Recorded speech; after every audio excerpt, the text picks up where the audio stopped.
Salam Bapak Ibu dan Saudara terkasih di dalam nama Tuhan Yesus, dimanapun Anda berada dan dimanapun Anda bisa mendengar rekaman ini. Kita bertemu dalam program Jumpa dengan Tuhan untuk edisi hari ini.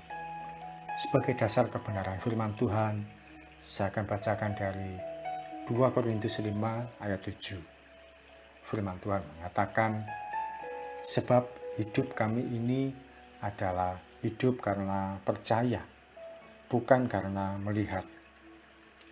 Hari ini kita akan sharing sesuatu yang bisa jadi sudah banyak kita dengar, banyak kita pelajari, tapi masih sering kita gagal untuk memahami dan sering jatuh bangun untuk mengalaminya. Kita akan kembali belajar mengenai iman.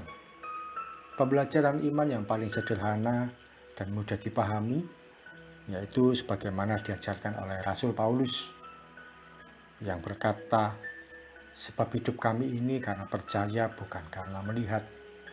Jadi iman itu adalah percaya sebelum melihat secara nyata. Kalau segala sesuatu ada di depan mata kita, ada peluang yang baik, dan ada kondisi yang memungkinkan, maka sebenarnya kita tidak sedang membutuhkan iman. Oleh karena segala sesuatu tampak aman dan wajar-wajar saja. Seorang pegawai tidak perlu beriman bahwa dia akan mendapatkan gaji. Mengapa? Karena dia pasti mendapatkan gaji setiap bulan, baik awal maupun akhir bulan. Anak saya tidak perlu beriman bahwa dia akan makan, oleh karena kami orang tuanya pasti memberi dia makan. Tapi seorang pegawai yang rutin mendapatkan gaji bulanan, dia bisa beriman untuk mendapatkan penghasilan yang lebih baik. Tiba-tiba saja dia bisa mendapatkan bonus di luar yang dia perkirakan, atau mendapatkan tunjangan yang selama ini tidak dia dapatkan. Anak saya, yaitu Nara, memang pasti dapat makan dari kami orang tuanya. Tapi satu kali dia berkata, ayah, aku pengen ngemil, tapi nggak tahu ngemil apa. Ngemil itu kan makan makanan kecil. Saat itu nggak ada penjual makanan yang lewat di depan rumah kami. Kami juga nggak bisa keluar rumah. Dia masih sekolah online. Tiba-tiba saja tanpa kami duga, ada tetangga yang mengirim kami sejumlah kue yang bisa dibuat makan oleh Nara sebagai sarana yang disebut dengan dia ngemil di luar makanan nasi yang dia nikmati.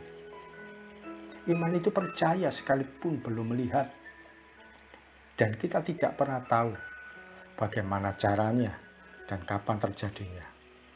Tapi ketika seseorang berharap sesuatu dan dia menyerahkan pada Tuhan, maka segala kemustahilan itu akan diterobos menjadi kenyataan. Kalau Abraham mendapatkan janji Tuhan bahwa dia akan mendapatkan anak saat umurnya masih muda, 30-an tahun, atau dia baru menikah dengan Sarah 2-3 tahun baru menikah, saya rasa itu biasa dan bukan iman. Ya wajar-wajar saja. Orang masih muda pasti ada peluang untuk dapat anak.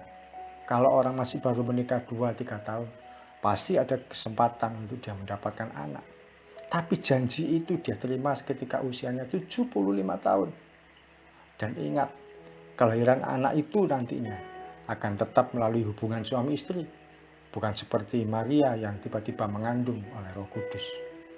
Bagaimana mungkin orang sudah tua akan punya anak? Disitulah disebut dengan iman. Dan kita tahu dia mendapatkan anak ketika usianya 100 tahun dan istrinya umur 90 tahun. Bayangkan bagaimana kakek-kakek dan nenek-nenek melakukan hubungan suami istri dan akhirnya mengandung. Kalau Yonatan yang menerima pesan akan menjadi raja untuk menggantikan Saul, tentu itu wajar dan tidak perlu iman. Mengapa? Karena Yonatan anaknya Raja Saul, pasti dia akan menjadi pengganti raja. Itu sudah otomatis. Tapi janji Tuhan itu datang pada Daud yang seorang penggembala domba dan hidupnya jauh dari istana. Namun oleh karena imannya, Tuhan membawa kesempatan demi kesempatan, sehingga dia pun yang akhirnya mendapatkan kedudukan sebagai seorang raja. Kalau perempuan yang sakit pendarahan 12 tahun itu datang pada Yesus, lalu didoakan sembuh, itu hal yang wajar dan tidak aneh. Bukankah Yesus memang ahlinya mujizat? Tapi mana mungkin hanya menjamah jubah Yesus, dia jadi sembuh, dan yang dijamah hanya pucuknya saja. Disitulah imannya bekerja. Beberapa hari lalu ada seorang anak yang sharing kepada kami. Usianya masih kecil, kira-kira kelas 5 SD. Dia bukan dari keluarga yang mampu atau keluarga yang kaya, yang mudah sekali untuk mengeluarkan uang, tidak. Anak ini bernama Evan. Satu kali Evan ini pengen punya HP. Dia selama ini hanya pinjam dari mamanya atau neneknya, sekedar untuk main. Neneknya bilang, kalau kamu ingin punya HP, berdoa saja sama Tuhan. Evan pun taat, dia berdoa sama Tuhan. Tuhan Yesus, saya ingin punya HP. Saya percaya Engkau sanggup menyediakan. Ya kira-kira dia berdoa seperti itu. Dia hanya berdoa saja, tidak berusaha menabung karena memang tidak punya cukup uang. Beberapa hari kemudian, ada seorang tamu datang. Tamu ini teman neneknya. Tamu ini memberi Evan semacam hadiah, diberikan pada Evan. Ketika dibuka, Evan terkejut. Ternyata isinya adalah sebuah HP smartphone seperti yang dia doakan. Dia sampai berkata pada neneknya, dia panggil neneknya dengan sebutan Uti. Uti, tolong cubit aku ya. Neneknya bertanya, kenapa kamu suruh Uti nyubit kamu? Evan menjawab, ya apakah aku ini mimpi atau beneran kok bisa dapat HP? Dan dia pun bersyukur pada Tuhan karena dia mendapatkan HP seperti yang dia doakan. Iman itu berani percaya sekalipun belum melihat kenyataannya, tidak tahu bagaimana caranya dan kapan waktunya, tapi percaya saja. Mari kita belajar percaya untuk memimpikan, mengimani situasi hidup kita lebih baik sekalipun saat ini semua serba tidak mungkin. Dan penuh dengan air mata, dan penuh dengan tantangan, dan penuh dengan kesulitan demi kesulitan. Serahkan segala sesuatunya pada Tuhan, harapan kita, kerinduan hati kita. Termasuk kalau kita pernah menerima janji Tuhan secara pribadi. Percayalah, satu kali semua akan terjadi dengan indah dalam rencana Tuhan yang sempurna. Mari kita datang pada Tuhan. Bapak, Ibu, dan saudara terkasih, dalam beberapa detik, sambil memejamkan mata, bayangkan situasi hidup Anda ke depan akan lebih baik dari saat ini. Atau apapun yang sedang Anda harapkan terjadi pada Anda, akan terjadi. Bayangkan itu, mimpikan itu melalui doa kita pada pagi hari ini. Mimpikan itu, bayangkan itu, harapkan itu terjadi sesuatu bahwa akan ada lebih baik. Bahkan kalau pagi hari ini ketika kita datang pada Tuhan, Tuhan menaruh satu janji pada Anda tentang kehidupan Anda pribadi, tentang keluarga Anda, tentang apapun juga.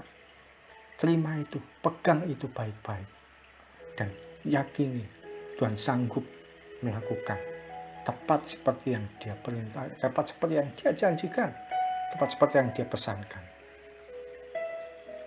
Kalaupun ada sesuatu yang Anda rindu terjadi pada hidup Anda, nyatakan itu pada doa Anda. Nyatakan itu dalam doa Anda sekarang. Tuhan, saya ingin kehidupan saya dipulihkan. Tuhan, saya ingin keluarga saya dipulihkan, atau apapun itu. Bahkan bisa berkata, Tuhan, saya berdoa saya bisa bayar utang saya. Atau apapun yang sekarang sedang menjadi pergumulan Anda. Mari kita datang pada Tuhan dengan iman dan percaya. Sekalipun kita belum melihat, kita percaya kita akan menerima kenyataannya. Bapa yang kami sembah di dalam nama Tuhan Yesus, hari ini kami datang kepadamu bukan dengan keputusasaan atau dengan kekecewaan. Kami datang dengan iman kami, Tuhan. Kami percaya Kau sanggup mengubah hidup setiap kami. Saat ini Tuhan, kami datang kepadamu. Kami serahkan setiap iman, setiap impian, setiap harapan yang ada pada anak-anak-Mu. Kau turut campur tangan ya Tuhan. Dan kami percaya segala sesuatu akan terjadi sekalipun kami belum melihatnya saat ini. Segala sesuatu akan menjadi kenyataan di waktu yang Tuhan rencanakan, dalam cara yang Tuhan kerjakan, yang tidak perlu kami tahu apa, kapan, dan bagaimana. Di dalam nama Yesus, diberkati setiap impian anak-anak-Mu ya Tuhan, diberkati setiap iman anak-anak-Mu, diberkati setiap harapan anak-anak-Mu yang menerima sharing pada pagi hari ini. Di dalam nama Yesus, maka terjadilah selama kami semua tidak lemah dalam iman kami. Terima kasih Tuhan Yesus. Kekuatan dari-Mu menopang kehidupan kami hari lepas hari. Di dalam nama Yesus kami berdoa dan mengucap syukur. Amin. Selamat menjadi pribadi yang beriman dan tidak menjadi kecewa pada Tuhan.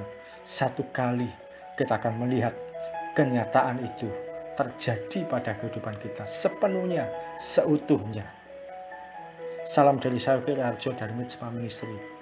Tetap setia sampai garis akhir. Tuhan Yesus memberkati.